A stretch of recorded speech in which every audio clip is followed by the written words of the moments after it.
Welcome to the Fantasy Football Brothers podcast. My name is Blake, and I'm joined here with my younger brother Carson as we go into our first episode breaking down Week 6 of the 2021 fantasy football season. Carson, how you doing?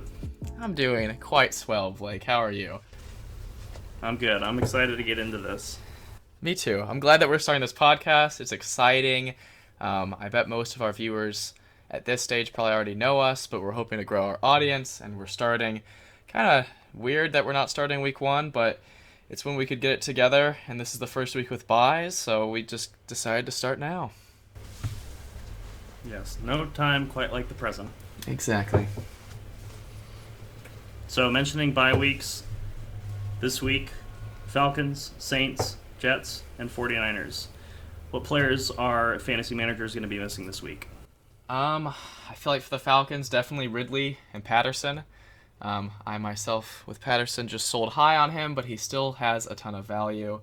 With the Saints, honestly, really just Kamara. The Jets, nobody, as far as people that are must-starts. And 49ers, Debo, I guess, is really the only big player that's out for them, in my opinion. Do you have anybody else that you would like to add? Yeah, I would say that we'll see. We'll follow the Michael Thomas recovery. He could be back starting in Week 7. Not sure yet on that. Interesting. For the Jets, we've got Corey Davis and Jamison Crowder possibly increasing in role moving forward. They're becoming flexworthy. Yeah, the Jets' offense is just brutal. Zach Wilson is not fun to watch at this point. Yeah, and speaking of watching, something that's funny about our dynamic is that Blake loves football, and I do too, but really only fantasy football. So I usually only watch Red Zone and just like analyzing the statistics. So that's where we differ, but I think it could bring different perspectives that are interesting as well. I just wanted to hint at that, but I think it will bring a nice discussion. Yeah, and then lastly, I think, 49ers, George Kittle has just been supremely underwhelming. He's on IR currently, but even still, these first few weeks of the season have been disappointing, to say the least. And especially for most leagues that have tight end spots, that's really got to hurt for people that really paid a high draft pick to get them. Absolutely. So we want to move on to... Yeah, go ahead. All right, so let's get into our first matchup of the week, which will be Thursday Night Football, where the Buccaneers travel to Philadelphia to face the Eagles. Yes. Let's talk about Brady. Blake, I know you're a Patriots fan, so I feel like you got plenty to say about him. Yeah, first and foremost, a Brady fan. He's undisputed GOAT. There's a thing I like to say, and it's that ain't nobody do it better than Brady, baby. Yes. And he's 44. And I can't believe that he's still doing this. I read online somewhere on social media that this was his first ever 400-plus passing yard and 5-plus touchdown, passing touchdown game. That's correct. At the ripe age of 44, Tom Brady is still performing personal best as a quarterback. Yeah. It's you love to see it. And I think you were getting into our touchdown scoring for our league. Is that what you were getting into? Yes, I was going to say that. So in the leagues that we play in, we do 6 points for a passing TD, and so at least in that scoring format, Tom Brady is QB1 going into Week 6, and that warms my heart as a manager of Tom Brady. That is just ridiculous to hear, but well deserved. How you feeling about the wide receivers? I like all of them. The big three, at least. Mike Evans, Chris Godwin, Antonio Brown. I think that all of them... So, Chris Godwin out-targeted Evans and Brown, 8-11. And although the other two got the touchdowns, I think that touchdowns are coming for Godwin, and I'm not worried about any of these players against the Eagles defense. Yes, and I also, personally, I'm more of a reception and target guy over I'm not going to say the other two are touchdown dependent, because they definitely aren't, but Just having that safe floor for Godwin, I kind of look at him as the best because even if he doesn't even need a touchdown to compete with them, and if he does, he's just well above the other two. But they're all three, honestly, must starts at this point. Agreed. Another player to look at in that Buccaneers offense is Leonard Fournette. He seems to be the only person getting carries on that offense besides Brady at the goal line. It's so ridiculous how Ronald Jones is just gone, and everything I heard going this season was that it was Ronald Jones number one, Leonard Fournette number two, and that's just obviously not the case. Yep, they like Uncle Lenny down in Tampa Bay. All right, how about the Eagles? Well, the first thing, since we just praised the Buccaneers offense so much, is we got to address that their defense is not the most intimidating, we'll say. They give up a lot of points through the air. Their run defense is definitely legit, but Yes.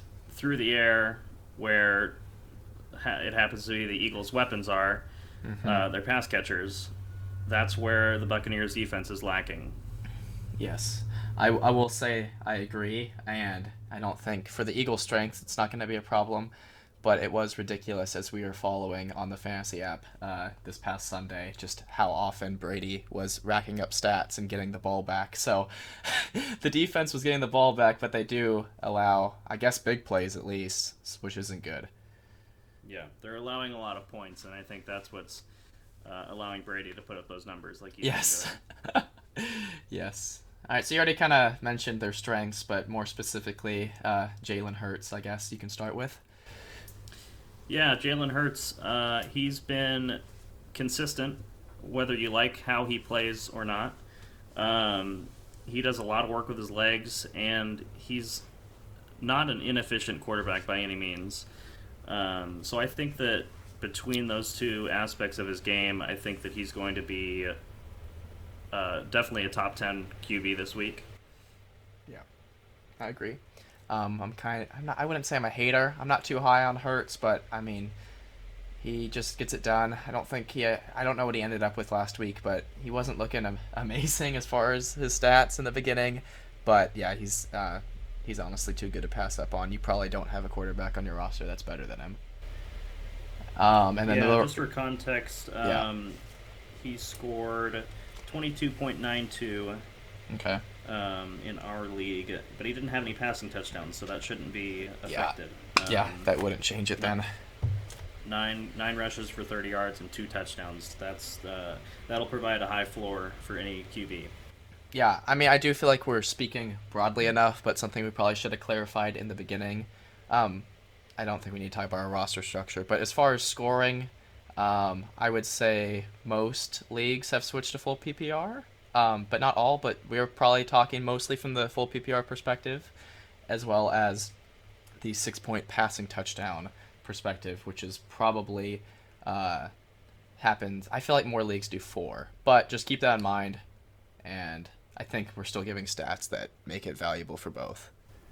Yeah, 4 is the normal when it comes to QB passing touchdowns, but basically what 6-point passing TDs does is it just makes all quarterbacks more important, more relevant, and the ones that use their legs even more relevant. So, yes, and allows not too Brady much to change have there. monster numbers like that whenever he just has passing days like that too. Absolutely. Moving on, how about the rest of the Eagles offense? Yeah, so like we just talked about with Hurts, I think he did the most with his legs on that team. You can't feel good starting any other Philadelphia running backs, and that hurts for people who took a high draft pick with Miles Sanders. Agreed. If Kenneth Gainwell's somehow still on your waiver wire, I would consider picking him up. I picked him up, I think, after week 1. And not that he's someone I would consistently want to rely on. He's been on my bench every week, but I think he's worth rostering, especially with Miles Sanders struggling. Yeah, they just don't seem to be using him much at all. Yeah. I mean, he's got, I think he has 20 carries over the last 3 games. Jeez, that's horrible. Yeah, that might not be completely accurate, but it's definitely a low number considering that's a single game statistic for a lot of the other starting running backs that Sanders was picked near. Yes, and then any pass catchers? Uh, Devontae Smith. So they just put Dallas Goedert on the COVID list this afternoon, Oh, interesting. and so there's a possibility that Zach Ertz capitalizes from that if Goddard is not available to play. I'm not sure the process at this stage in the week what that means for him, his availability, but otherwise Devonta Smith, the rookie, is worthy of a flex spot. I think just because Hurts has to throw the ball to somebody, and the Buccaneers defense allows a lot of points through the air. All right, awesome. I think we're ready to move on to our first Sunday matchup, which is the Dolphins versus the Jaguars. So I guess go ahead and start with your analysis on the Dolphins.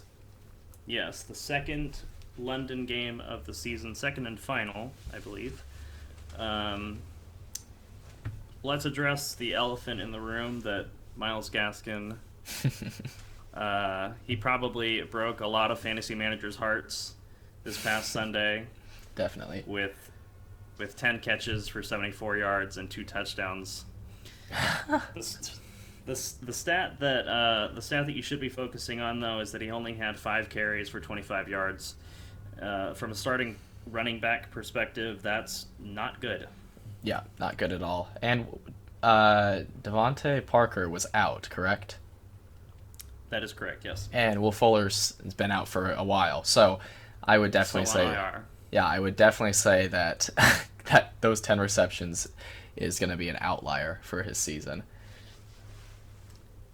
Yeah, I would agree. I think that you have to also keep in mind that they were playing the Buccaneers, and like I said before, they give up points through the air, and that's how the Dolphins were able to move the ball through Gaskin and that dump offs and running back designed plays for the pass. Yes. And one more thing is that even though he had a great game, I'm not convinced. I'm probably, at least if I'm managing Gaskin on my team, I'm probably going to give him one more week to prove himself before I put him back in my lineup. Yeah, I would agree, unless you just have absolutely no depth at running back, but I do think it'd be safe to not trust him yet. And I think if you are rostering Gaskin, I think there are some running backs that are available on waivers for this week that you may be able to get because of you have Gaskin on your team. You're probably not doing the best. Yeah, because you probably paid high for him, unfortunately, on draft night. At least somewhat high. So a couple of those players, and we'll get to them in more depth later, but Devontae Booker and drawing a blank, Darrell Williams. That's the other one for Kansas City.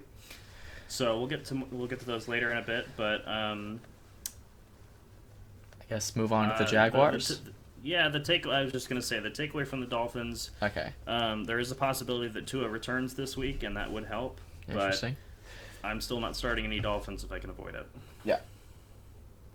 I would agree. All right. On to the Jaguars. So, Carson, how do you feel about how James Robinson has been looking in the past few weeks? I mean, he's getting a lot of touchdowns, right? And I think I see it right here, what you have written down for your notes, 18-5 with Hyde. That is reassuring because that is not how the season started, correct? It was not. Those are carries, not offensive snaps, but yes. Yes, okay, but yeah, in the very beginning of the season, it almost was like 50-50 carries, or at least somewhat close to it. It was not as split like it is right here. So yeah, I would honestly. Urban Meyer. Sorry, go ahead. Okay, well, I would trust him, honestly. I mean, he's getting the touchdowns. 18-5 is reassuring. I feel like he's definitely flex worthy, and he's proven himself to even be your starter if you need him to be. Oh yeah, I'm confident that he's an RB2 with RB1 upside. Yeah. And to go off of the matchup, the Dolphins have a very good defensive secondary, despite what you saw from Tampa Bay, what they were able to do with them. But the Jaguars' offense is it's very confusing with how they're utilizing their wide receivers now that DJ Shark is out Yes. indefinitely. But just to go back on that, they're gonna have to run the ball to move their offense against the Dolphins, I believe, because of that secondary.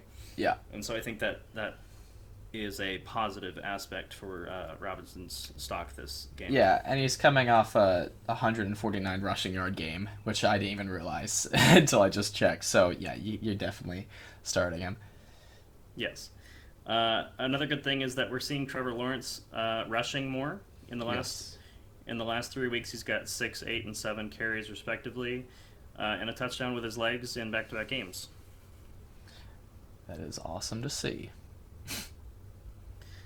And then to go back on what we were saying before, the Trevor Lawrence is spreading the ball around, and it's not as though Laviska Shenault and Marvin Jones are picking up the slack that Shark left behind. 9 different players registered a reception for the Jaguars offense last week. Yeah, as a fantasy owner of LaVisca Chenault, that is not very reassuring, especially hearing going into week 5 the offensive coordinator saying that Chenault's role was going to expand. And in week 4, he did pick up the slack for Chark when he went down, and it just didn't transfer to this week. I honestly still have hope that he's going to get the work, but yeah, it was a very weird week for him. Yeah, I would say that Laviska Shenault and Marvin Jones are flex worthy, but you are nervous doing it, I think, Agreed. against a tough Dolphins secondary. Let's Yes. move on to Vikings at Panthers. Yes. I know Alexander you have. Madison. Oh Yes, I know you yes. have a lot to say about him. Yes. I I now have Dalvin Cook after a trade I did going into this previous week, but I drafted Alexander Madison, and both games where Cook has been ruled out, he has not disappointed. It's been like you have Dalvin Cook on your team. So I see that you have written down best running back handcuff in fantasy football, arguably, and I would have to agree. Both games, if I'm remembering correctly, over 100 rushing yards, and he's getting a handful of receptions. Um, if you don't, I mean, I doubt he's on waivers, but like he is worth having if you have Dalvin Cook. However, you can make that work because he really just turns into Dalvin Cook when Dalvin Cook is out, and that's just like very nice to have. It's a great insurance policy for Dalvin Cook owners. Yeah, I agree. I think that, I mean, another great game for Justin Jefferson. He's a set it and forget it wide receiver. I mean, we can probably say wide receiver 1, I think. Yeah, I think that's safe. Yeah, he's legit. Uh, Thielen struggled this game, but it was kind of a weird game all around. Like, the only player that you really felt good about having was Madison, just because he got so many carries, and obviously Justin Jefferson. But yeah, Mhm. Thielen had a weird game, and Cousins had a weird game against the Lions of all teams. Yeah, and yeah, I wouldn't panic. He is definitely the number 2 in the passing game. Just probably an off week, and it doesn't really make much sense. But I don't think you just like start worrying about him and give up on him now. Right. We'll see, because the Panthers defense has been sneaky good so far this season. Yes. Um, but how about the surprisingly bad game from Darnold after such a hot start? What Oh, do you I have to say know. about that? No kidding. I mean, I picked him up off the waivers. I wasn't gonna start him because I have Kyler Murray, but I mean, in our league, he was QB 8 going into this week, and then he put up a game like that, and I think it was just a bit of a stinker. I mean, less than 200 passing yards, 1 TD on 3 interceptions, yeah. and just 10 yards on the ground. I mean, that's something that he was so that allowed his floor to be so high, was that he was Yes. rushing the ball and getting touchdowns with his legs. Yeah. So If I I think remember he bounces correctly, back. sorry, that he had 2 rushing touchdowns in weeks 3 and 4. Um, and I don't Yes, going know. into Yeah, I feel like McCaffrey coming back could take that away from him, but then he already lost it this week, so it's a little confusing. the way that Darnold is getting his rushes is that he's looking down the field, mostly staring down DJ Moore, who's been very impressive so far, and avoiding Robbie Anderson, who's been very underwhelming so far. But most of his rushing is coming off of like a scramble drill where you make your reads down the field, nothing's open, and then so you scramble. Yeah. And he's deceptively quick.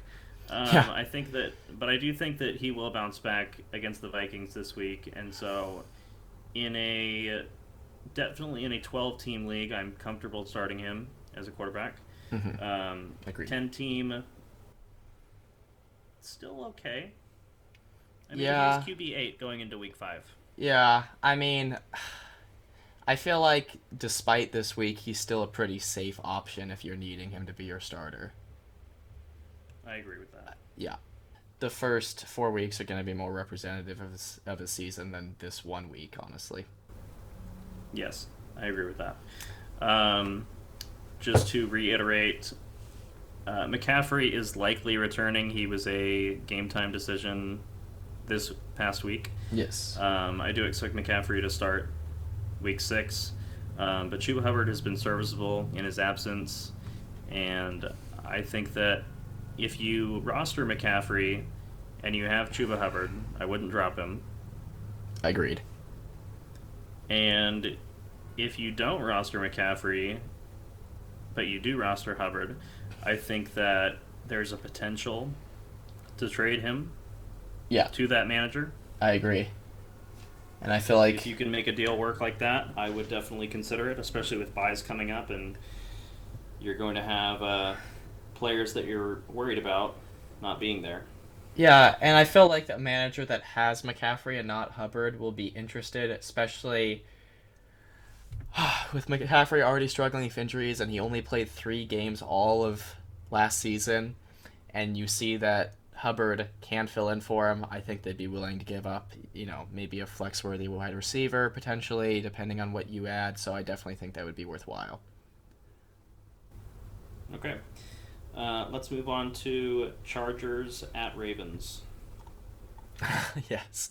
Funnily enough, you had Tom Brady this week, and you faced another quarterback that did quite well. Yeah. Justin Herbert is legit. He's got, in this past game, just under 400 passing yards, 4 TDs, and 1 with his legs. Yeah, what a game. Yeah, it was stressful, to say the least, to watch him just rack up points on points on points. And we had a performance from another player, which we'll get to in this matchup. But Yes. Let's focus on the Chargers for right now. Is it possible, Carson, that we're witnessing Mike Williams surpass Keenan Allen as the wide receiver that you absolute want in this Chargers passing offense? I mean, I think so. I mean, it's just hard to... It's hard to ignore. I mean, obviously, Allen has so much value historically on this offense, and Mike Williams doesn't. But now he really is breaking out, and not that I think Allen is doing poorly, but I do think Williams is passing him. Allen's still definitely still a must start, but Williams is even more of a must start. I agree. Yeah. 8 catches for 165 yards and 2 touchdowns on 16 targets. I love the 16 targets. Yeah. I mean, he's getting looks, and he's delivering on those looks more often than not. Yeah, and 9 targets for Allen is still great too. It's just like, Williams getting 7 more targets and 2 touchdowns, and Allen getting nothing definitely makes the disparity between them two even larger than it is. But you can't pass up Williams with getting more touchdowns and more targets. He's definitely, I agree. He is surpassing him. Yeah, okay. So Austin Eckler gets it done with 3 total TDs. I mean, the Ravens. I'm drawing a blank. So last night, we saw what. I'm drawing a blank. Jonathan Taylor. Yes. What Jonathan Taylor was able to do against them. Mm-hmm. I think we can agree that Eckler is a better running back than Jonathan Taylor. Definitely. And that's not always how these things go, but I think that's analysis on its own. That, I mean, Eckler is just a set it and forget it. You don't need to worry about what he's going to do against the Ravens defense, I think that there's no concerns there. Yeah, he's an RB1, definitely. And yeah, I don't think there's really much else to say. You're definitely starting him, and he keeps on proving why he's so safe to start. Yeah. So and then for the leagues that use tight ends, Jared Cook had a very quiet game. I know that he's been kind of bordering on a top 10 tight end this year.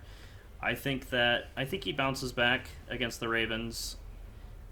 He only had one catch for 29 yards, but I think this matchup is better for him.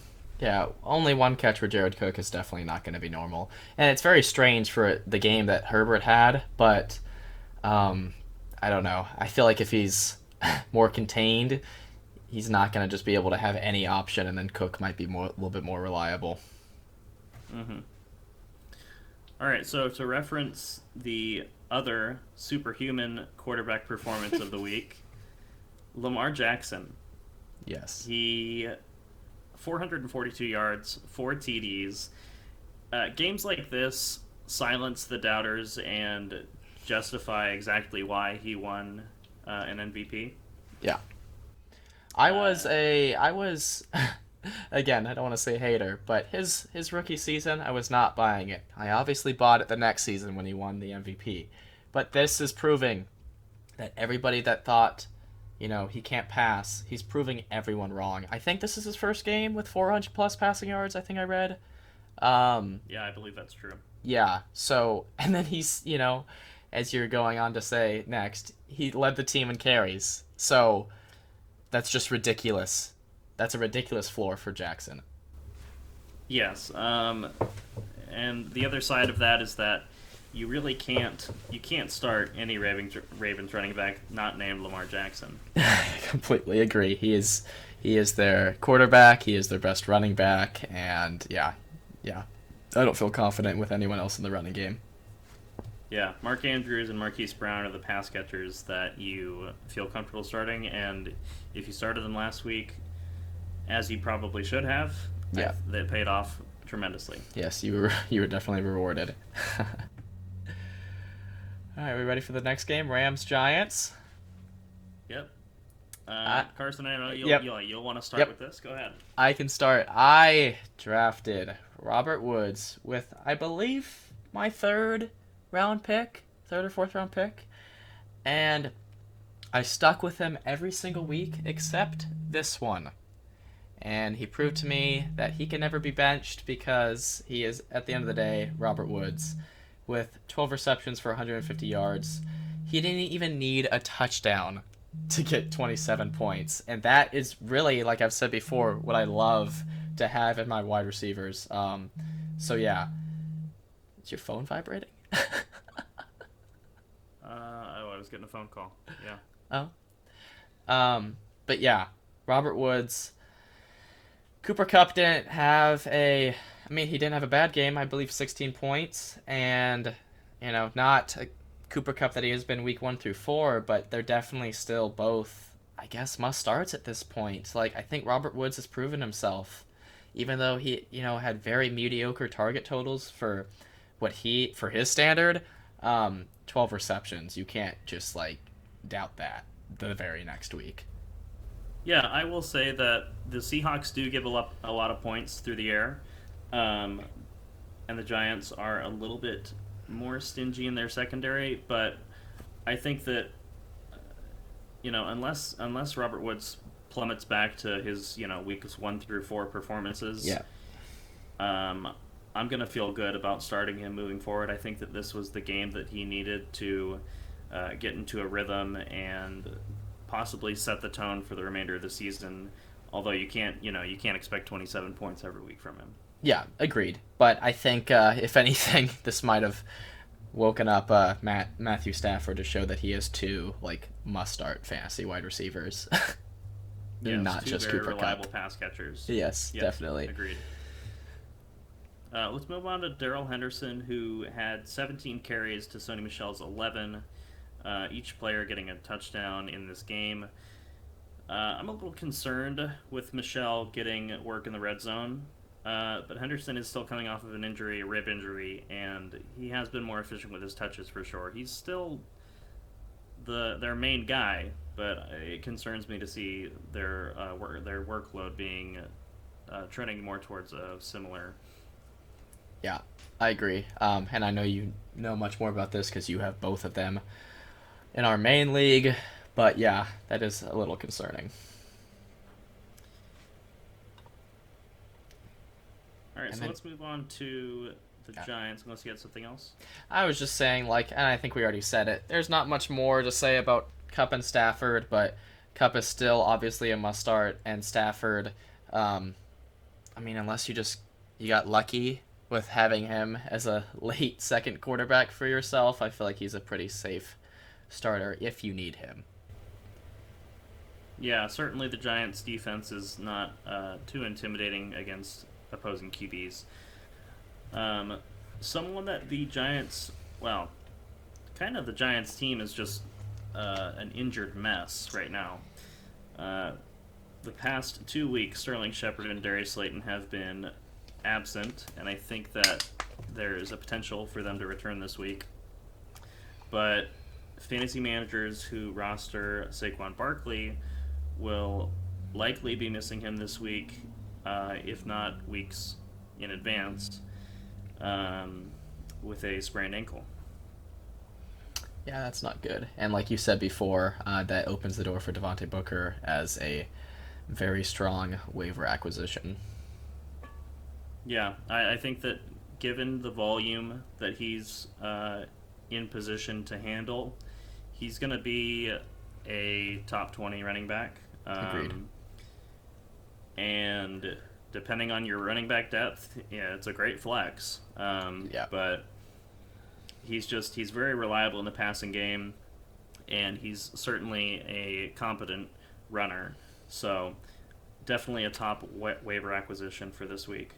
Yes, and I see that you have something written down about Daniel Jones. What is he dealing with? A concussion? Is that what I remember correctly? I believe that's correct. Yeah, You put me on the spot. I think that is it. I think I remember reading that. Either way, like you said on the notes, status is up in the air, and I do completely agree. If he's not starting, you are less enthused with this offense.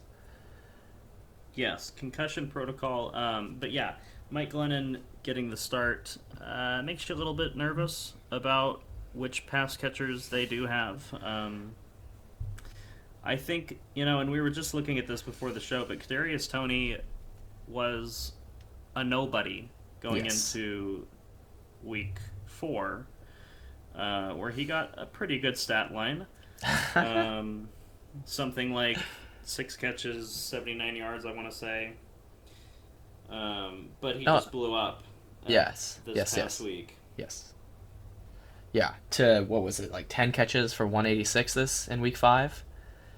Yeah, 10 catches on 13 targets for 189 yards. Yeah, that is ridiculous. It is. My concern is because we've mentioned that Sterling Shepard and Darius Slayton have been absent the past 2 weeks, and these are the weeks that Kadarius Toney has come to prominence in this offense.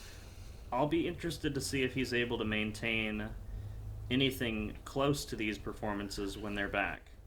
Yeah, and I agree. And going back to just the Robert Woods discussion, there's a reason I'm confident after seeing that stat line is because that is not his first game with a stat line like that. With Kadarius Toney, though, there's a lot of question marks in this offense, so I don't have as much assurance as I do with Robert Woods, but I mean, it's still hard to pass up, especially if you don't have like tremendous wide receiver depth and like a person that you can easily plug in at your flex. But it is like you said, it'll be interesting to see how this next week goes, and it could be very telling for his value in the rest of the season. Yeah, at the moment, Kadarius Toney is available in over 80% of leagues. I think that number jumps up considerably Yeah. come Wednesday Yes. when waivers run, and it'll just be. It depends. I think it really depends on who's available. Kenny Galladay is expected to miss this week with a knee injury, and that opens that that leaves a crack in the doorway for Kadarius Toney to find himself a role here. Yeah, he's definitely worth. If you need another wide receiver on your roster, he's definitely worth going after on the waivers. But I don't know if I really buy this past week, but I still think he's worth rostering. Yeah, certainly a lot of things have broken his way in the past 2 weeks. We'll see if he can maintain it when everyone's healthy. Yes. All right, let's move on to Texans at Colts. Oh, this is such a weird game. When we were watching this on Sunday, I was saying that Texans have the most players on their roster that you've never heard of. And yet they Well, had productive days. yeah, I would say that there are a lot of players there that have been on different teams. They've been a part of different teams, but Yes, never a prominent role on those other teams. correct. So there is a possibility that Tyrod Taylor comes back this week, but it's still looking like he's going to be unavailable, and Davis Mills will get another start. Um, and he looked good against the Patriots, 312 passing yards, 3 TDs. But you can't really necessarily count on Brandon Cooks like I thought you could in the Yeah. first few weeks. There were several players on the team that got that out catched Brandon Cooks this week, and that goes to what you were saying about the players that you don't necessarily think of when you Yes. think of NFL wide receivers. Yes, both of the Chris's, Chris Conley, and I don't even remember the Moore was the name of it? Chris Moore, maybe? The two other wide receivers that had great days that were completely unexpected. Mm-hmm. Right. And that's usually all of Brandon Cooks' value because this like this team is really not great, and so you expect Cooks to have a very high floor because there's no competition. So it is Yeah, his kind of target scary share. to see two His target players share. just go off like that. Yeah, Brandon Cook's target share has been insane the first few weeks of the season. I think that he is definitely still flex worthy. I wouldn't panic on him just yet. If he cannot deliver against the Colts, that might be something to consider because that would make 3 consecutive games where he's struggled. Agreed. So on to the Colts, really a devastating turn of events in that game where it looked clear going into the third and fourth quarter that the Colts were going to hang on and upset the Ravens. Yeah, it's a tough loss for them for sure. The positives from the Colts offense, Carson Wentz is looking a lot better than he has lately. Just over 400 passing yards, 2 passing touchdowns, and Michael Pittman Jr. is the pass catcher you want in this offense Yes. with a stat line of 6, 89, and 1 on 7 targets. Yes, I I know can talk you about may him a have more to bit. say. Yeah, go ahead. Yeah, so I drafted Pittman as a breakout candidate, and I feel like he is fulfilling that just purely based off targets. And he's very consistent with the amount of targets he gets, and then he pretty much is just a touchdown away from having a big game, and that's what he had last night in Monday Night Football. So I definitely think you're comfortable starting him at flex if you're needing to.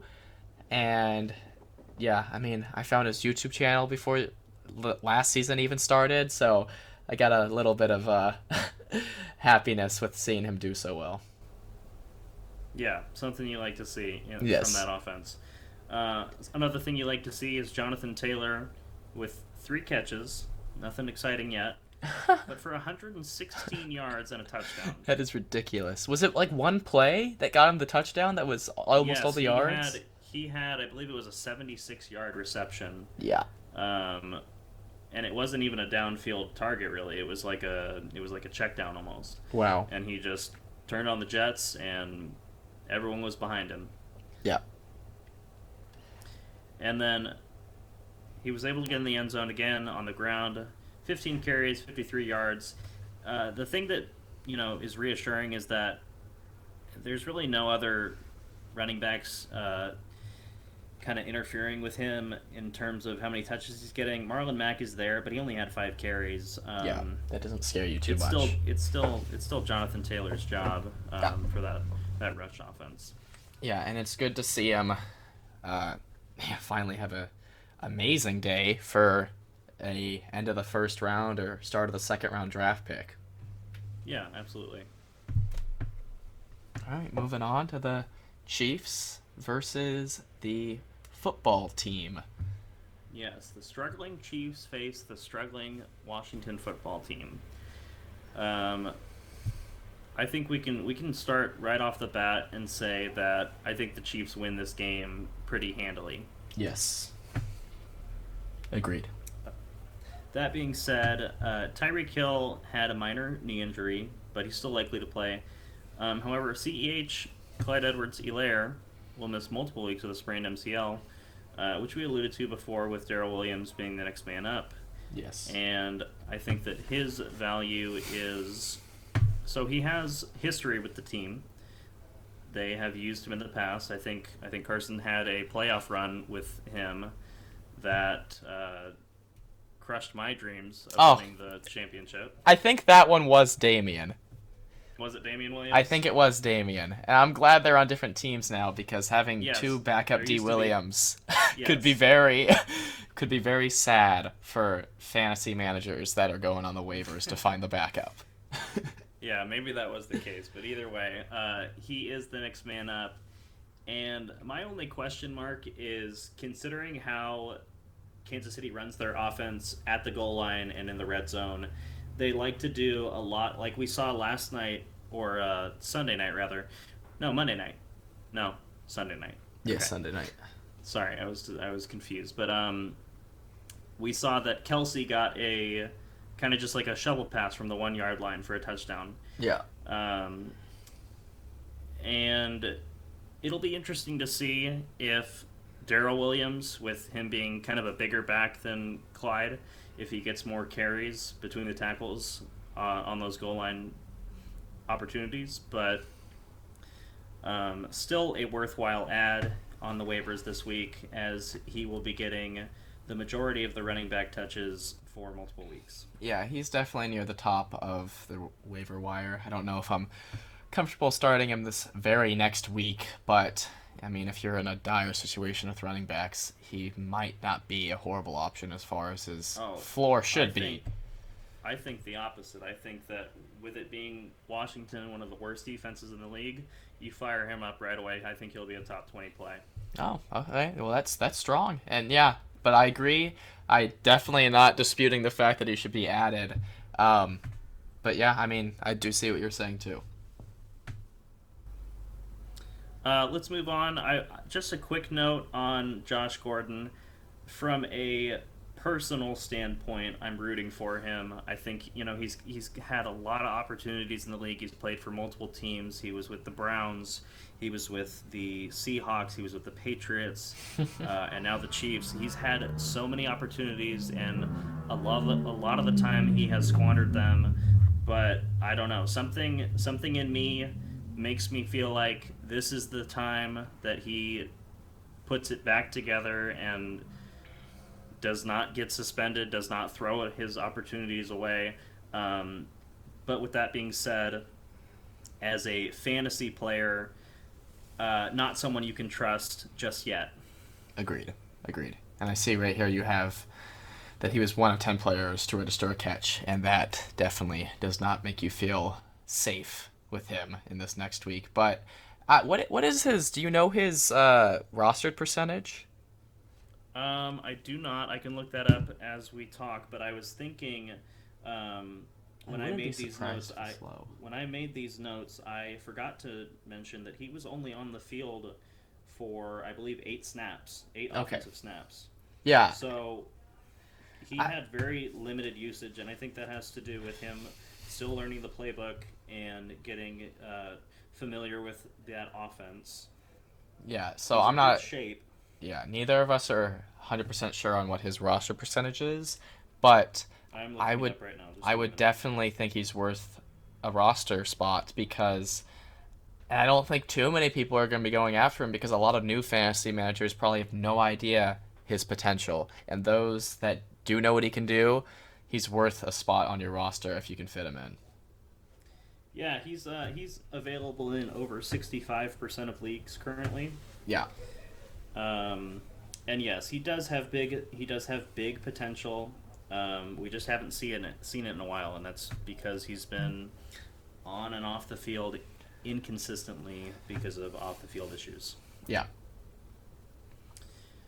And then quickly, Patrick Mahomes is still Patrick Mahomes. He had 2 fluke interceptions this past week, but otherwise, you know what to expect from Patrick Mahomes. And I think that, like I said before, the struggling Washington defense, I think he has no issue putting up points against them. Agreed. All right, so let's go on to the other side of this matchup, which is the Washington football team. What do you think about Antonio Gibson and how he's been playing? I mean, I see 20 rushes for 60 yards, which is not horrible, and it's great to see 20 rushing attempts, but 2 touchdowns definitely saves his day. I think 2 catches is a little underwhelming, and I don't know exactly how he's been doing Two previously. catches, two catches is pretty good for Gibson. He's Yeah, usually that's what I losing was. those third down opportunities to McKissick or other players. Yeah, I'm sure that's good Um, for him, but I think that does limit his value. Um, just not getting a lot of receptions, but getting 2 rushing touchdowns is definitely reassuring. And yeah, he's another one of the you know Jonathan Taylor tier valued players going into drafts that hasn't been great, but had a good week this week. yes, and for context, besides week 1 where he had 5 targets, weeks 2 through 5, 2 targets each game. Yeah, yeah. So I mean, you need to see those rushing touchdowns and you know those rushing attempts being high to show that his value as like I mean at least an RB2 like he's got to be. Yeah, he's touchdown dependent with that limited passing usage. Yes, definitely. I'm not worried about Terry McLaurin in this matchup. The Chiefs are giving up points every chance they get. There's a reason that they are 2-3 at the moment. Yes.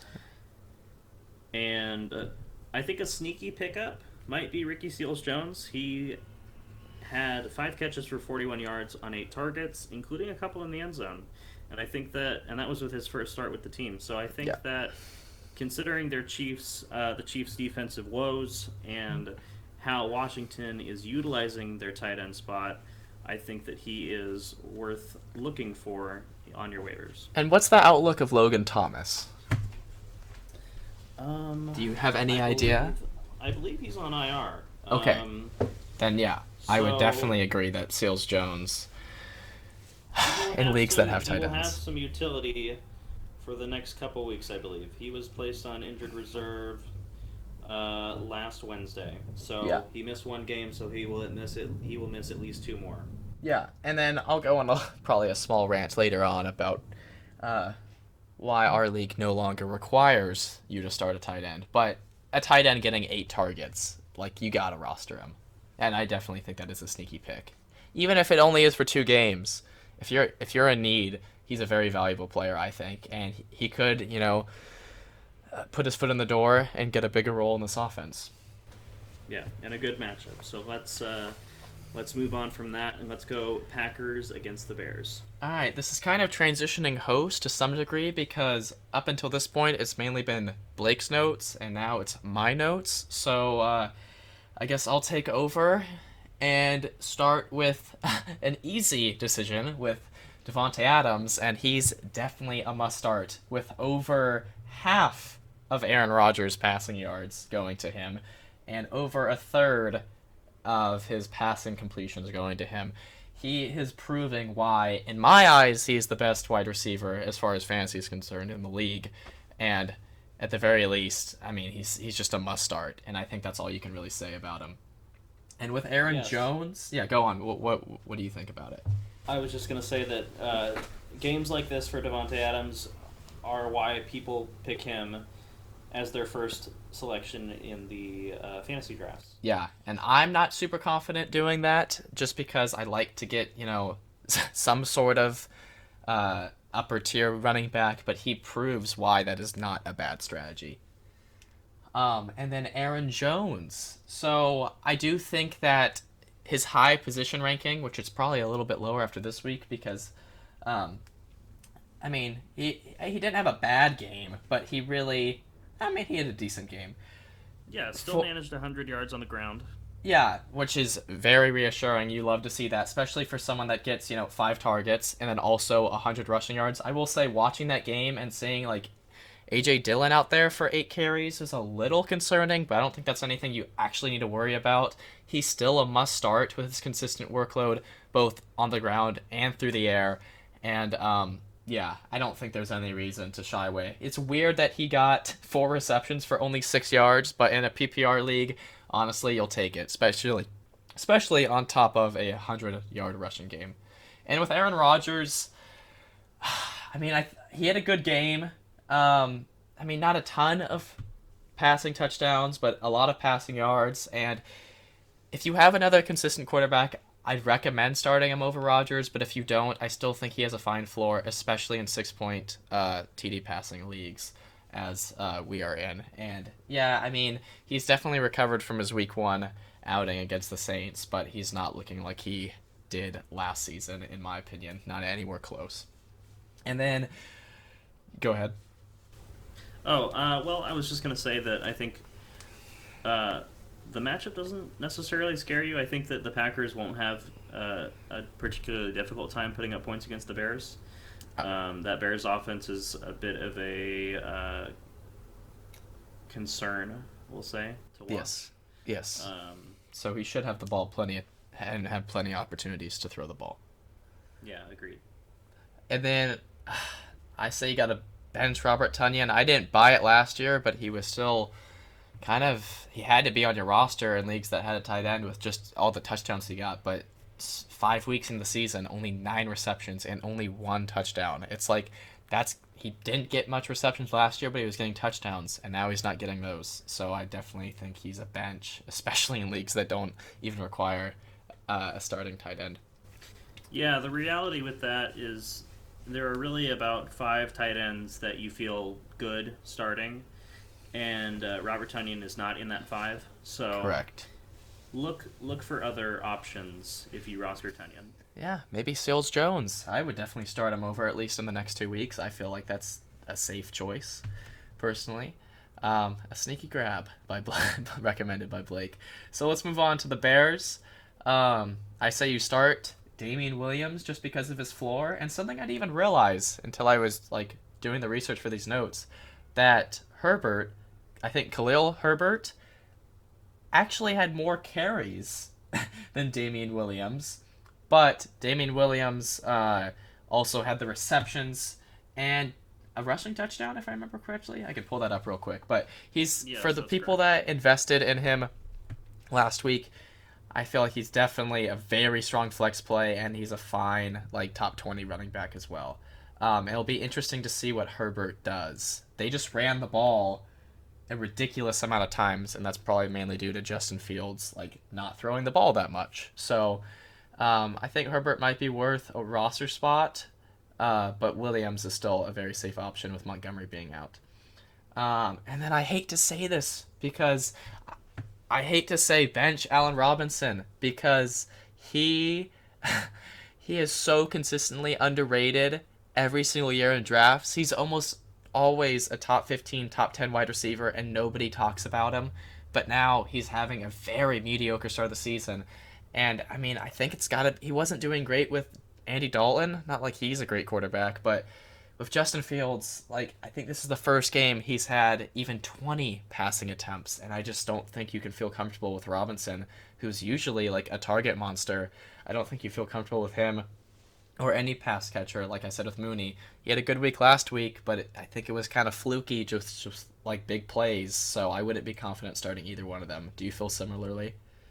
Yeah, the reality is that Justin Fields is a rookie, and he has not earned the starting job. It's because of injury. And so I think with that being said, it's difficult to roll out these Bears pass catchers with any sense of confidence, considering how they've performed up until this point. Agreed. And then we can move on to the next matchup, which will be the Bengals versus the Lions, and we'll start with Mixon. So you definitely have to start Mixon. He was a game time decision, so he didn't get the usual workload he gets, but he had a rushing touchdown that salvaged his day, and he doesn't get much receiving work, but he is, I mean, assuming that he's back to 100% health by next Sunday, he's just too he's too good to pass up on with how many rushing attempts he gets. He's like, I mean, similar to Nick Chubb in that way, except he's not getting, Hunt stealing some rushing touchdowns. So I definitely think he's a starting, must-start running back. And, yeah, I think Sam J. Pirine has value for fantasy managers that have Mixon, but, I mean, he's not gonna hold on to any role on this offense. He's still split carries with a game time decision Mixon. Pirine is a valuable handcuff, but I do agree that once Mixon is back in full force, that he won't have any starting ability. Yeah. Okay, and then we can move on to, going on into drafts this season, it was kind of hard to tell between the three Bengals wide receivers. I feel like most people thought Boyd was the third, and he's proving to be that at this point in the season. But Chase and Higgins seem close, but Chase seems to be the number one guy. He's only had one game this season without a touchdown, and he isn't even touchdown dependent because of the amount of targets he gets. So he's getting the best of both worlds, and he's definitely a must start. And with Higgins, it's his first game back after missing weeks 3 and 4, but again, he gets a ton of targets too, and that keeps his floor high. I would say that he's probably a flex. I mean, you feel good against the Lions, but he's still coming back from an injury, and he didn't have a phenomenal game against the Packers, but it was not a bad one. So I would say flex is good for him, and then maybe he could get back up to being a somewhat reliable starter. And then with Boyd, I know Blake has him and tried to sell high, and this is why. There just really isn't enough room for Boyd in this offense with Chase and Higgins. I mean, he had 9 targets, which is awesome to see. Sorry. He had 5 targets, which is not awesome to see. And caught 4 of them, but not for many yards. And I just don't think there's room for him in this offense anymore. Yeah, I believe he's been held under 40 receiving yards in 3 of the 5 games.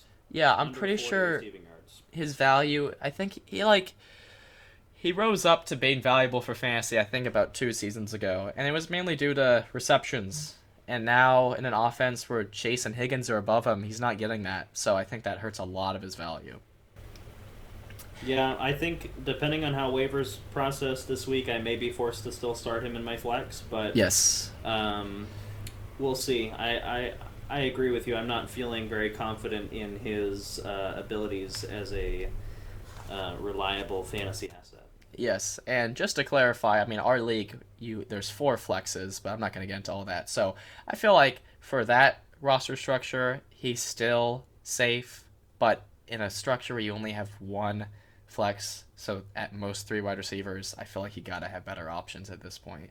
At least I would hope. To feel confident with, at least.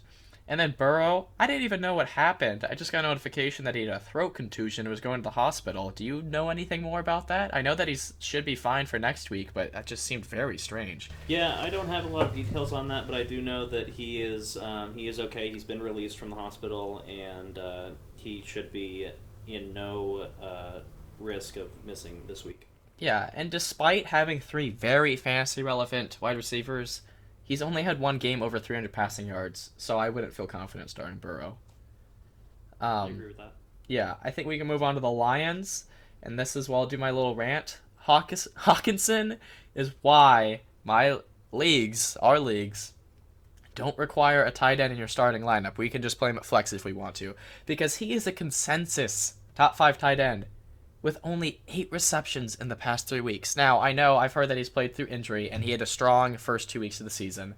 But, I mean, if you have him, I know you don't have a better tight end on your roster. it'd just be very unlikely. So he's still a must start at tight end, but I wouldn't feel confident like playing him at a flex in our league, for example. Yeah, considering where he was drafted, T.J. Hawkinson had a Travis Kelce like start to the season. Yes.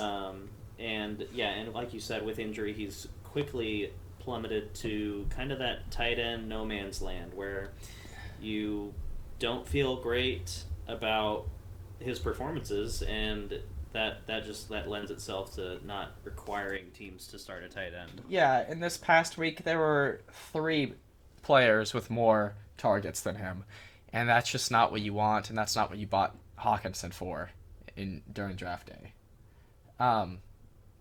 Next is DeAndre Swift, and like I have written out here, I don't know if I'll ever buy Swift's production to want to draft him, but if you have him, his production as a pass catcher makes him too good to not be one of your starting running backs, unless you just have like ridiculous running back depth. So like I don't feel super confident starting him with only 11 carries, and I'll talk about Jamal Williams in a second.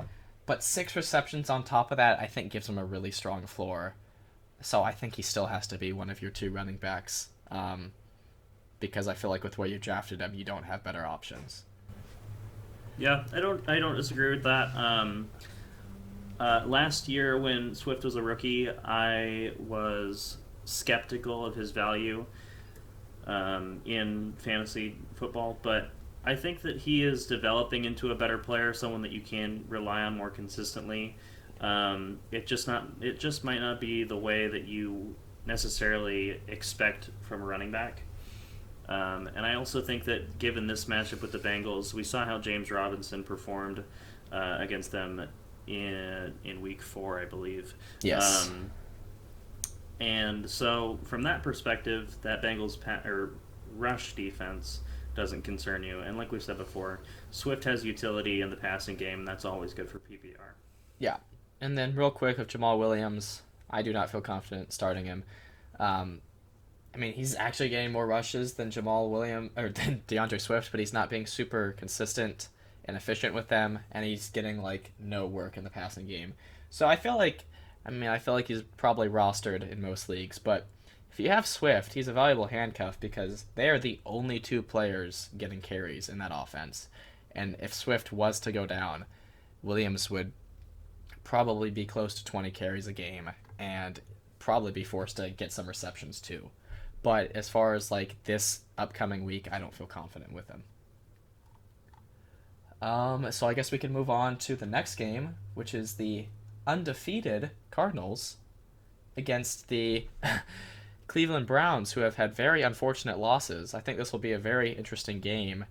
I feel like, what are the Browns? What is their record? Do you know off the top of your head? Are they 3-2, 2-3? I believe they have a winning record. I think they're 3-2. Okay. I'll look that up while you're talking about DeAndre Hopkins. Yeah, so we'll start with DeAndre Hopkins. I mean, he's a must start. I mean, with where you drafted him, he's had 2 off games by his standards, but he's back to leading the team in targets, which at one point I remember you telling me, Blake, that I think after the first 3 weeks or first 4 weeks, Rondale Moore, which I'll talk about later, had the most targets in the offense, which is a little concerning for Hopkins, but he had a game where he was leading targets and was on the receiving end of Murray's only passing touchdown, so he's still a must start. And speaking of Murray, unless you have something to say about Hopkins, I know you have Hopkins. Quickly, I was going to address, I mean, if you watched that game between the Cardinals and the 49ers, it was low scoring, it was a very defensive battle, and so that's not indicative of Kyler Murray, that's not indicative of the Cardinals offense. They're undefeated because of their explosive offense, and honestly, they have a good defense, although news as of today, Chandler Jones, their pass rusher, was placed on the COVID list earlier today. Oh, that's too so bad. So they may be without him as he tested positive for COVID-19. Likely will miss this week. That being said, you're not concerned about Hopkins against the Browns, I would say. I mean, considering what Justin Herbert and the Chargers were able to do against them. Yeah, and I think Hopkins has proven, not that he's really needed to prove his value, but in such a low-scoring, weird game, I mean, he still produced, and I think that's reassuring. And speaking of that, and Blake kind of hinted at this too, like, Kyler Murray didn't have a great day, but he started the season on fire, and he's still clearly a must-start. Um, yeah, and I just feel like this is a low-scoring game, and it shouldn't scare fantasy managers away. He's still a must-start, and I feel like that's all I really need to say about that. Yeah, agreed. With Chase Edmonds, very weird.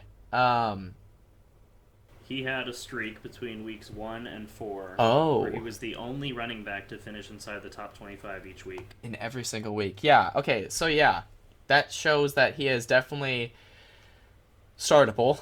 And even though he had an off week against this low scoring matchup, he was recovering from a lingering hamstring injury, and he's proven to be a safe floor because of his receiving work. Like, he's getting, 4 targets. He only had 6 carries, but again, this was a weird game for him, low scoring and returning from injury.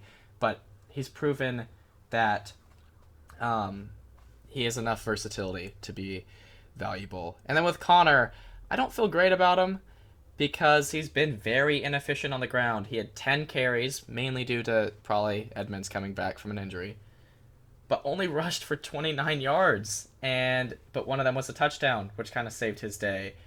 And he's only getting 1 reception, and so he's getting the rushing touchdowns, but he's not getting anything else. So I wouldn't be confident starting him. But if you need to, he's getting the work at the goal line, and I don't like him, honestly, but it's hard to just like disregard all the touchdowns he's getting. Yeah, in this offense, James Conner is a touchdown-dependent flex. You don't feel good. You don't feel good about his usage, but he is managing to find his way into the end zone at a fairly consistent rate. Yeah. And then Green, Moore, and Kirk. I mean, I feel the worst about Green out of those 3, but they could be flex-worthy. Green did not have a good game, but Moore and Kirk still had 6 and 5 targets, respectively. So if you're needing to put them there, I feel like they have a decently safe floor, and there should be games where Kyler Murray gets more passing touchdowns and passing yards, and that would increase their value even more.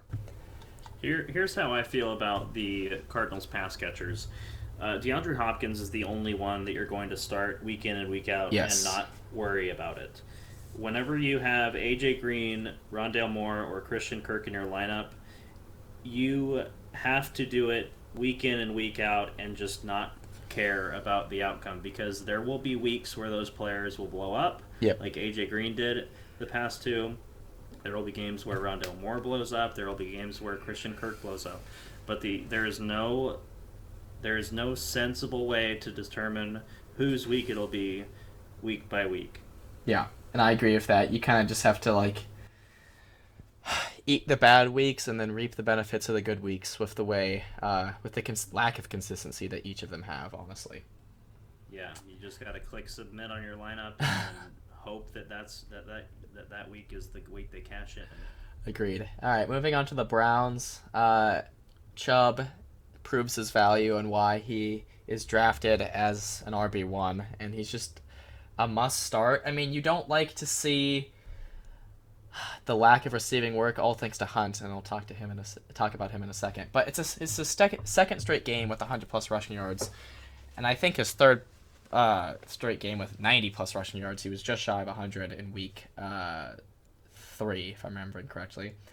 And yeah, he's rushed for at least 80 yards in every single game this season, and that's just like too hard to pass up on. Even though he's not getting the receiving work, which limits his ceiling, his floor is still pretty high because he's just a touchdown away from being the mid-teens. And yeah, so I don't buy that Hunt is getting all these rushing touchdowns, but I can go ahead and talk about him. I know you'll have some to say after I'm done because you have Hunt. But he's had a very strong start to the season. Like, I think you said running back 6 in rankings going into this week. And he's had 5 rushing touchdowns, which I don't think he'll continue, but he did it again last week. But he's also just getting, like, the amount of targets as, like, flex-worthy wide receivers while also having 10+ rushing attempts in every game since week 1. So, do you have anything to add on to Hunt's value? Well, I would say this. So the Browns are 3-2 after last week's loss. Yes.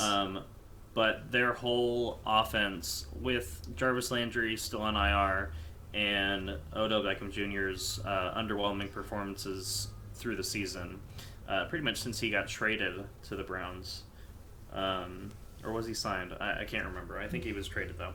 Yeah. Either way, he just hasn't been the same player as he was in New York. Yes.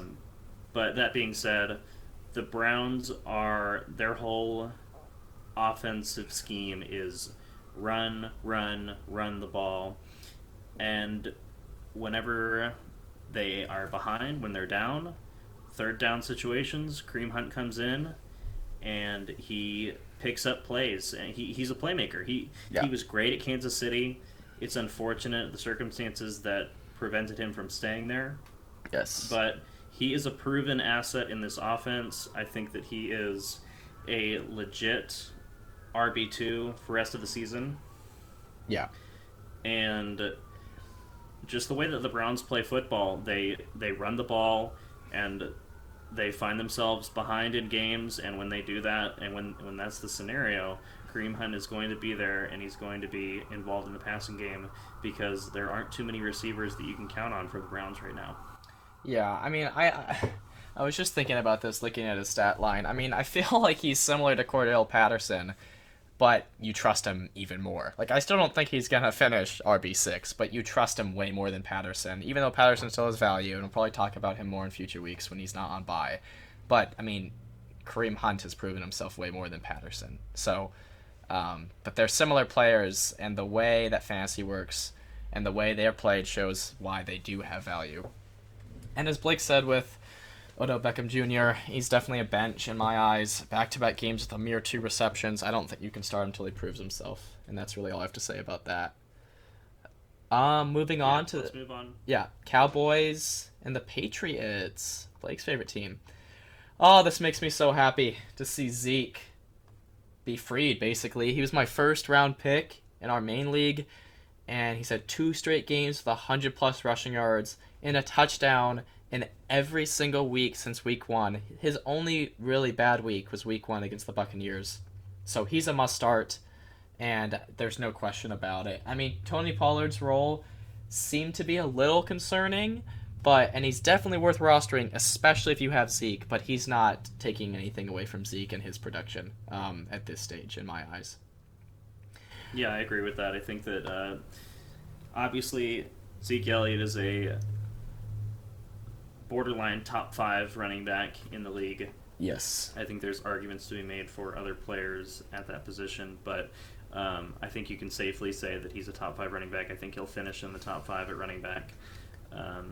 And I agree. I do like the usage that he's getting. He's getting a lot of red zone work, and obviously he's always been involved in the passing game with this offense this season. So, yeah, absolutely a must start. And the Patriots defense, as much as I love them, they're not as good as they have been, and we'll get more into that when we're on their side. But yeah, we can move on to the pass catchers for the Cowboys.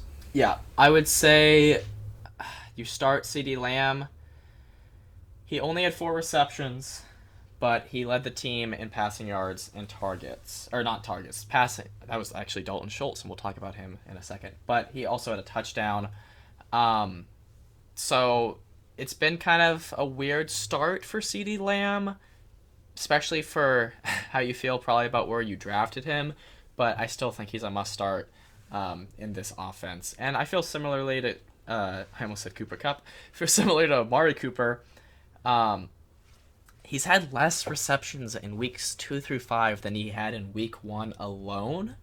But his floor is just too high to bench. But he's starting to seem touchdown-dependent with only having 3 receptions. But he had a touchdown, which salvaged his day. But I feel like he's got to be getting closer to his week 1 performance than, trending towards more like being... like, I don't think 3 receptions is going to be a normal game for Amari Cooper when you look back at this season.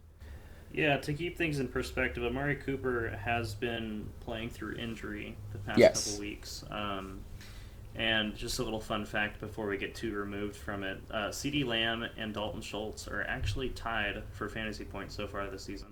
That is ridiculous.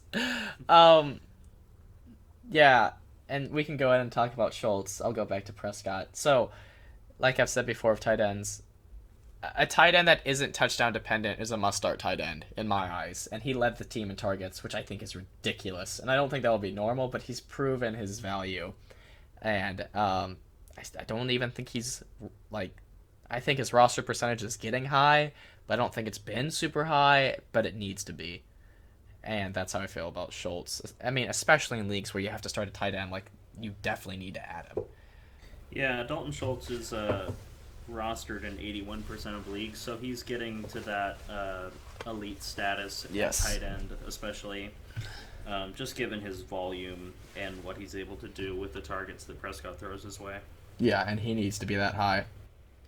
And then with Dak Prescott, other than his Week 2 performance against the Chargers, he is really not let down as your starting QB, and a 300-plus passing yard game in Week 5 is reassuring. So I feel like you probably drafted him as, an upper-tier quarterback, and I think it's safe keeping him in your starting lineup. Yeah, for sure. And then with the Patriots, I know that you have Damian Harris, so you can talk about him a little bit. I do. Now, he was not... I think he was probably my 4th or 5th running back taken in the draft, so I knew he had value in this offense as the lead back, but he hasn't really been very impressive so far. He had a close call this past week where he could have had his second rushing touchdown, but he fumbled the ball on like the 1-inch line, and then he was kind of just absent for most of the rest of that game. So that'll be something to monitor going into this week. You can flex him if you absolutely have to. I think there are better options out there, and we'll get to one example on the same team in a moment. Yes. But I think that he's still a starting running back on an NFL team. The Patriots are moving the ball fairly well. Mac Jones, his run as starting QB has been kind of like a bit of a roller coaster of sorts. I mean, when the Patriots played the Buccaneers, this previous week before Week 5, he looked a lot better. I think that they were using him more like he was used at Alabama, just kind of a spread offense, making reads from the shotgun and just spreading the ball around and taking more shots downfield. The Patriots' offensive scheme is more about clock management and running the ball, and so again, those are indicative of good things for Harris, but he hasn't really capitalized on it so far. So let's move on to a better flex option, which is someone that you personally roster, Carson. Yes, Jacoby Myers, and especially in our league where we have 4 flexes, I feel perfectly comfortable playing him at flex. I have here in all caps, can he please find the end zone for once in his career? It's ridiculous that he's not found the end zone. He was like a yard away, I think, on one catch, and you could just see him smiling after the play. Like, it's almost laughable at this point, but he's proven through his targets. He didn't get a ton in this game. He was actually, Hunter Henry actually out-targeted him, but I think he's had multiple weeks this season with double-digit targets, and I just feel like that's too hard to pass up on. I just feel like he's a really good floor, and if he can just start getting some touchdowns, which I don't even know what the root cause is for him not getting them, he's going to be... his value is going to shoot up in everyone's eyes, but he should already be highly valued as like a flex player, and not someone to just sit on your bench just because of the targets.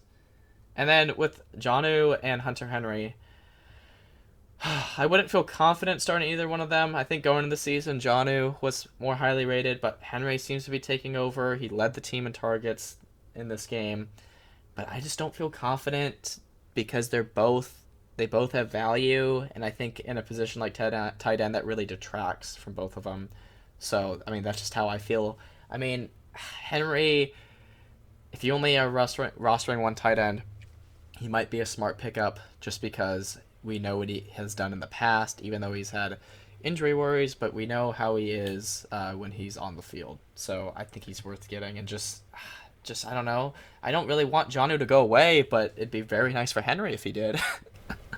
Well, the reality is that New England paid both of these players a significant amount of money in the offseason to get them. And so, from that perspective, it'll be difficult for one of them to take the job entirely for themselves. I think you'll continue to see a lot of 2 tight end sets. And it'll just be kind of a coin toss of whose week it is. If it's either of their weeks, there's a lot of situations where it's neither of those pass catchers that really, is a significant factor on your team. Yeah.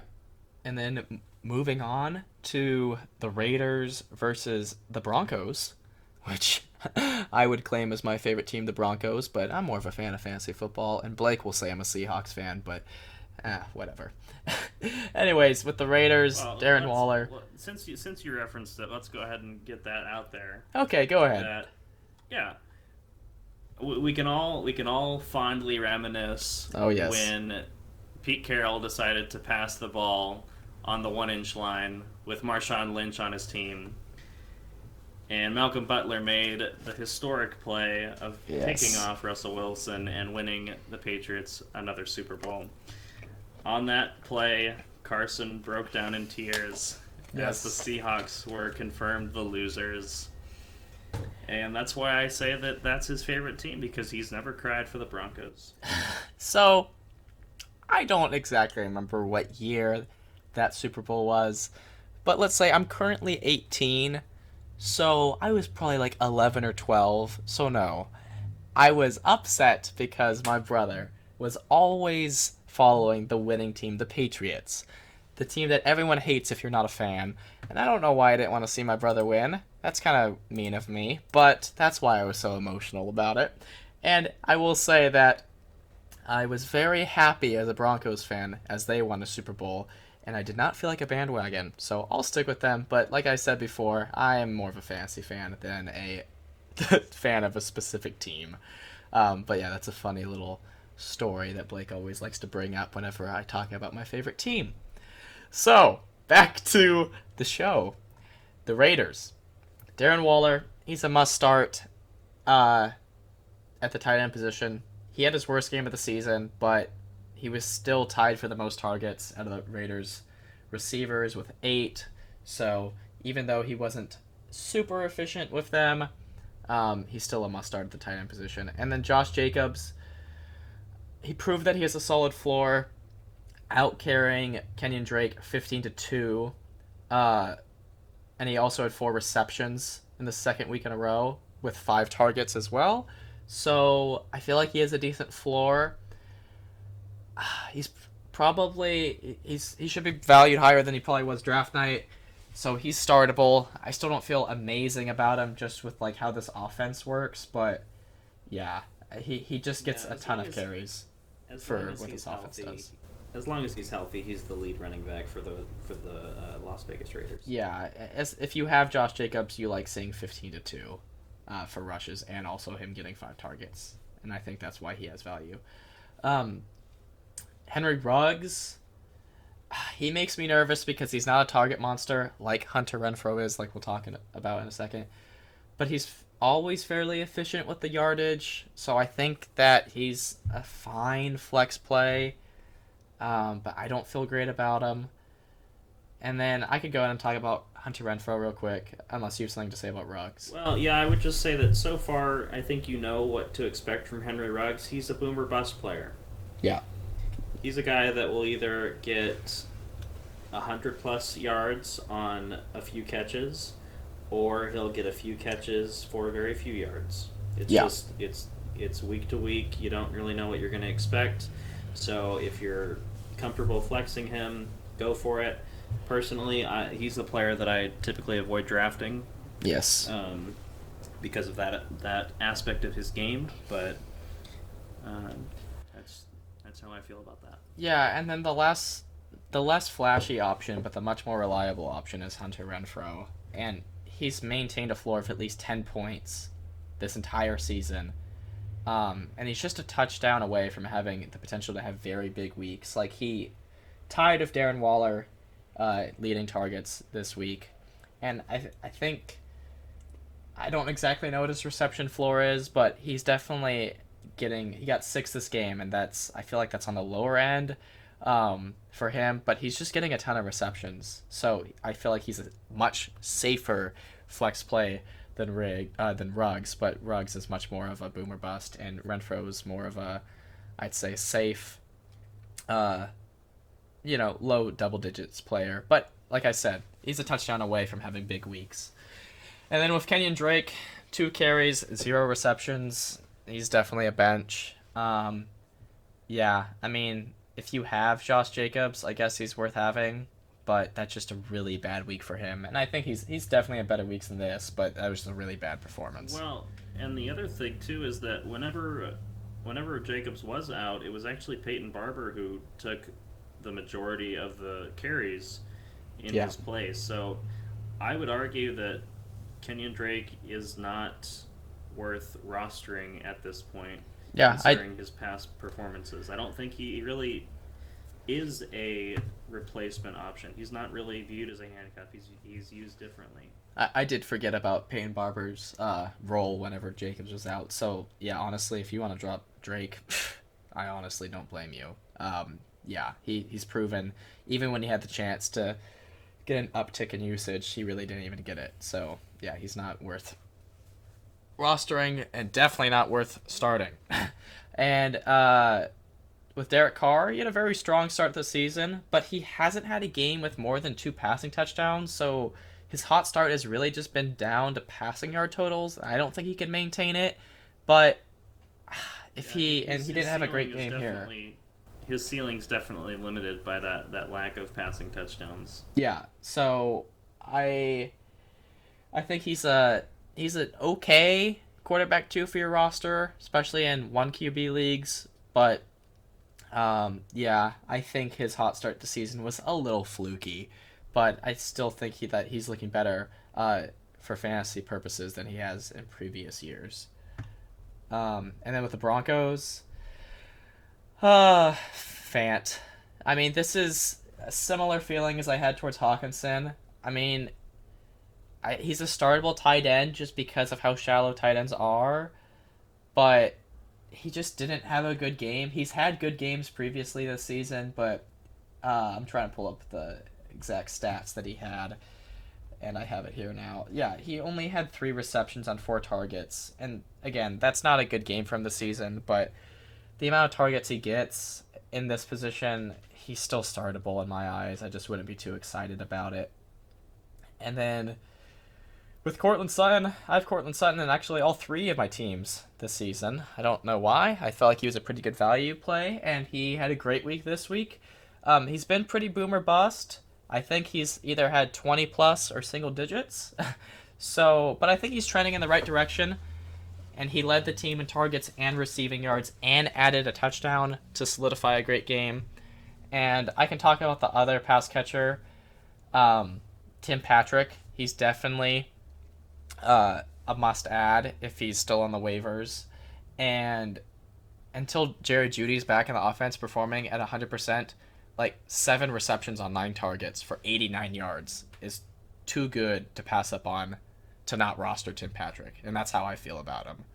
Tim Patrick is currently available in about 60% of leagues. So that number should be a lot higher. Agreed. And I don't know why. It's not like this week has even been that abnormal for him. It's like ever since I think week 1 he got a touchdown that gave him a good game, but ever since week 2, he's been getting the targets. So he's just proven that he's consistent, and it'll be interesting to see what happens to him when Jeudy comes back, but he's definitely worth being on your roster. And then Melvin Gordon and Javonte Williams, we can kind of lump them together. I mean, it's like a 50-50 timeshare that seems to be trending sort of in Williams' favor, but, not very safely. So, they're both kind of flex level, but I wouldn't be super confident starting either of them just because it's pretty much a 50-50 split, and it's kind of you're just banking on whichever one you're starting, they're the one that gets like the big rush of the game between the two, and then he has a good game, and that's really about it. Yeah, I agree with that. I think that if you can avoid starting a Broncos running back, I probably would. Yeah. Because of that timeshare, it's just not a reliable source of fantasy points for either one necessarily week to week. Yeah, and then we can move on to the Sunday night game, Seahawks versus the Steelers. So I'll move on from my actual favorite team to what Blake claims is my favorite team, the Seahawks. Metcalf I had last season, and I really liked him. And he's a must start. I will say that he's not usually the type of player I like to go after, because he is like a big gain, big play type of player, and not doesn't usually get a ton of targets, but he's improved that aspect of his game even more this season while still getting the touchdown looks. So he's definitely a must start. He only had 5 targets, but he caught all 5 of them, and 2 of them were touchdowns. So he's proven himself. And then Lockett, on the other hand, he only caught 5 of his 10 targets, but he's the most targeted receiver by 5 targets. So I think that's important, and he's still a must start. I feel like he's also he's similar to Metcalf, but he's more boom or bust. I would say Metcalf has the big, huge games, but he has a better floor than Lockett, but Lockett is still a must start. It'll be interesting to see how this offense is with Geno Smith, but he kind of picked up and did just as well as Wilson did before he got injured, which wasn't great, but he proved that he fit into the offense. He's not going to be anywhere near as good as Wilson, but he seemed to transition in the offense somewhat decently, so I think the value of Metcalf and Lockett should be fine. So Geno Smith came into that game obviously as the backup. Going into this week, he will be practicing with the starters. He will be getting starter reps in practice, so he will be able to, I believe, be on a more consistent wavelength with his receivers. If you watched that game, you saw that he had a bad interception to seal their fate in that game, and he was looking for Lockett, who got bumped on his route and just wasn't in the position that he should have been. I think part of that play, the result of that play, came from lack of familiarity with those two players interacting. Agreed. I agree. Yeah, and that's a good perspective. Now that he's going to be practicing with the starters, he should transition perfectly fine. And then Chris Carson, I guess, monitor his injury. Even the day after the Thursday night game last week, Pete Carroll couldn't guarantee that he'd be playing in week 6, and that makes me sigh because I have him on my fantasy team. And if he plays, he might not be 100%, and he's already been somewhat touchdown dependent, but his rushing attempts that he's had in each game is just like too good to pass up on. There's not many running backs that get the consistent workload that he gets. So I just feel like he's at least a flex.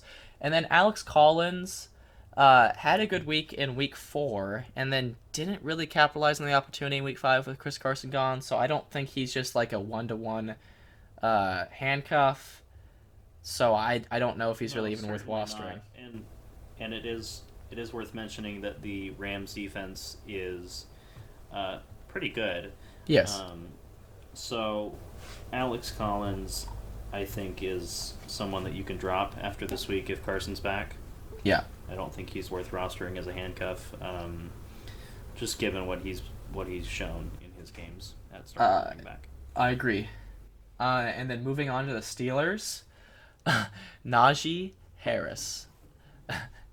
Najee.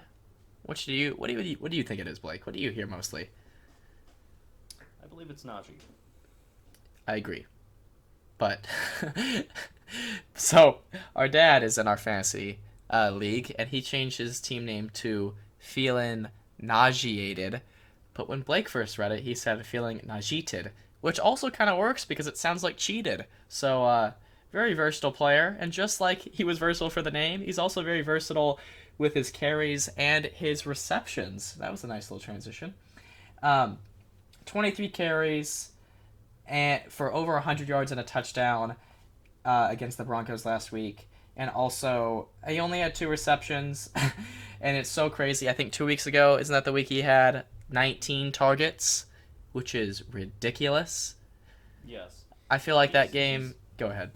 He's finding his place in this offense, and Yes. In a year where Big Ben probably has never looked worse, Yes. there are still players putting up fantasy relevant numbers on this team. Juju Smith-Schuster is likely out for the season. I believe that's official news. Yeah. With his recent injury, and so that just means more targets for the pass catchers and Najee Harris out of the backfield. Yeah, and just to build off to that, because that's similar analysis as I have for Deontay Johnson and Chase Claypool. First of Deontay Johnson, an extremely weird game for one of my favorite players in fantasy, just because he is a target monster, as I like to say. When he started the first quarter with a 50-yard or so receiving touchdown, I thought he was going to have an incredible day, but he only got one more catch and only one more target, and I thought that's very weird. I think it's going to be an outlier, but he usually is good for double-digit targets, so I just think he's definitely a must-start, especially if Juju being out too.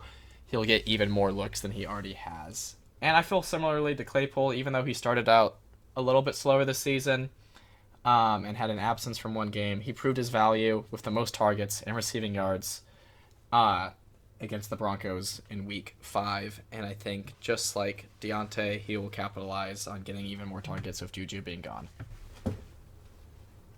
All right, let's move on to our final matchup. Monday Night Football, Bills versus Titans. So, yes, we'll start with Diggs. As someone who used their second round pick, I believe, on Diggs, it's been tough to watch him. This is his first game that I would call bad, especially by his standards. He hasn't done horribly the start of the season, nothing like he was last season, but he's been good for double digits and consistent workload, but he only had 2 catches in this game.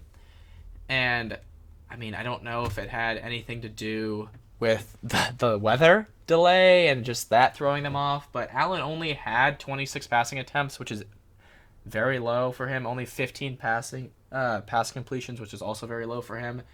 But Diggs was still tied with Emmanuel Sanders, which I'll talk about in a second, with the most targets, but Sanders had the 2 touchdowns. So Diggs is still a must start. And I'll move on to Emmanuel Sanders real quick.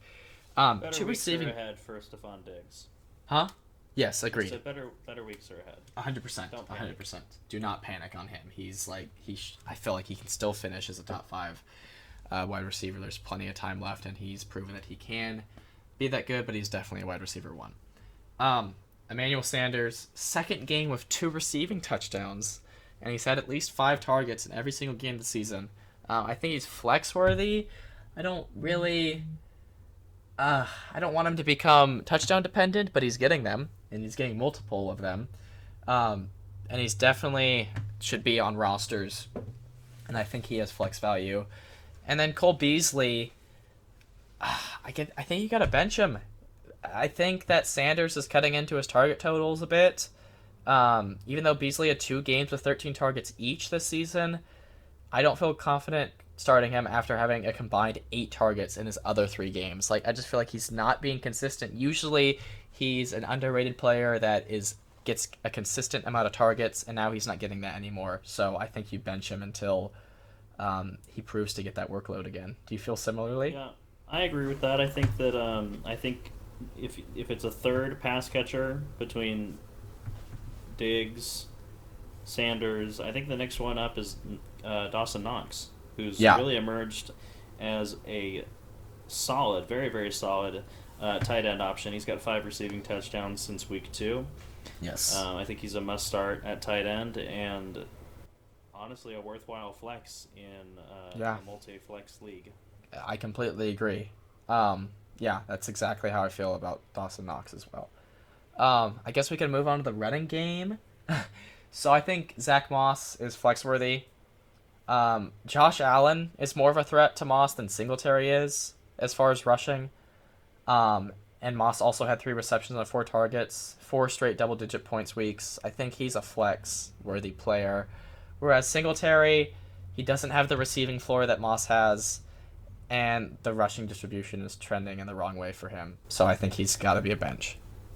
Yeah, we saw in the game that Josh Allen had several designed QB runs that, because of his size and his strength, he's just able to make plays with his legs. It kind of takes away from Singletary's value in a significant way. And I agree, Zach Moss has just had a better start to the season. He's getting more passing game usage. And I think that is the player that you want to start if you find yourself needing to start a Buffalo running back. Agreed. And we'll move on to the last team that we will analyze, and that is the Tennessee Titans. Derrick Henry. Blake has him in our main league, and I think you could argue he's been the best player in fantasy football this season. Do you agree? Without a doubt. He's RB1, and I think when the season comes to an end, it won't be particularly close who finishes in second. Yeah. He's getting more usage in the passing game.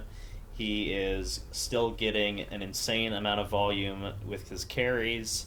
He is on a team that is struggling to move the ball through the air. So it's really just all pointing towards Derrick Henry being the fantasy football MVP in 2021. Yeah, and I haven't done the math after his Week 5 performance, but through Weeks 1 through 4, I think he was on a pace to have 540 touches, so carries and receptions this season, which is absolutely ridiculous. And like you hinted at with the passing game being inconsistent, I feel bad for people that drafted A.J. Brown with such a high pick. I mean, he's been dealing with injuries, but like, he's a player that, like, between him, like, I had him in, like, the range of, like, Justin Jefferson and DK Metcalf, and then he was there, A.J. Brown. And if you picked him out of those 3, I'm so sorry. Because he's just not done well. And again, like I said, he's coming back from injury. But I think until he proves himself, I think you can be fine benching him. I mean, you might not have the depth with how you... You have to have someone off waivers. Yes. Or you have to have someone that, just because his name is A.J. Brown, does not mean that you have to put him out week after week. He has to prove it at this point because he has been underperforming at such a significant way. I'm getting another phone call. But yes, A.J. Brown and Julio Jones, who off name value alone is someone that you would be reticent to not start to bench. You'd be reticent to bench. But the reality is that they are struggling to move the ball through the air, and neither of those players is worth starting until they prove that they can get it done consistently. I completely agree. And then we'll wrap up with Tannehill, who's been disappointing, but it's mainly been due to not having consistent wide receivers. And again, the Bills' passing defense is not a good matchup, so you definitely have to bench him, which is tough because I feel like he's emerged in the past season or past season and a half as a very reliable option, even though he's not a big name player. But I think there are better days ahead, just not Week 6 against the Bills. Yeah, I would agree with that. It's difficult to. Fortunately, this week of buys does not really have any quarterbacks that you would be considering filling in for Tannehill, but it may make it more difficult to have a second option that you could fill in for Tannehill. Yeah, I agree. So I guess that wraps it up. Yes, that concludes our Week 6 preview. Thank you all so much for listening. Hopefully you stayed to this point. This is our first episode, as you can tell, based on how there are only one uploaded at the time of this. Yes. But we're going to continue to do this for the rest of the season and continue improving, and so your support is appreciated. Let's Anything you want to say, Carson? Not really. I mean, we're working on starting a Patreon, but um, we'll get that running somewhat soon. Probably not valuable for like week one, but expect that and get more content out of that. I'll put links in the description to that as well as our Twitter, where we might be retweeting certain things or just interacting with you all. Once we get more of a following, we might do a Q&A session and parts of the videos. So just look forward to all that and expect more from us very soon. And that's really all I have to say. Thank you all for listening. And yeah, that's all I got. All right. We'll see you guys soon. Bye bye.